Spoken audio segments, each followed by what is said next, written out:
Mwanamfalme wa Saudi Arabia, Mohammed bin Salman, ameandaa ofa ya euro bilioni 10 kuinunua FC Barcelona. Katika kile kinachoweza kuwa dili kubwa zaidi katika historia ya soka, mwanamfalme mrithi wa ufalme wa Saudi Arabia, Mohammed bin Salman, anaripotiwa kuwa anaandaa ofa ya euro bilioni 10 kwa ajili ya kuinunua klabu ya FC Barcelona, moja ya vilabu vikongwe na vyenye ushawishi mkubwa duniani.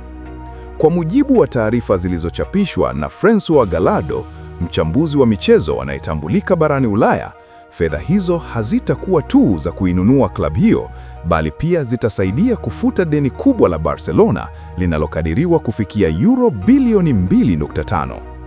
Ni mpango unaolenga kuipa Barcelona uthabiti wa kifedha na kuiondoa kabisa kwenye mtego wa madeni. Ofa hii inaweza kuandika upya historia ya klabu hiyo, alisema François Gallardo.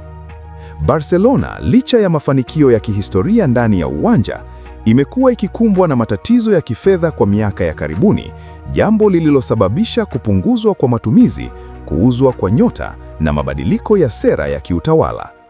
Iwapo dili hili litatimia, Saudi Arabia kupitia Mohammed bin Salman itakuwa na ushawishi mkubwa zaidi ndani ya soka la Ulaya baada ya mafanikio makubwa na Newcastle United kupitia mfuko wa uwekezaji wa umma PIF.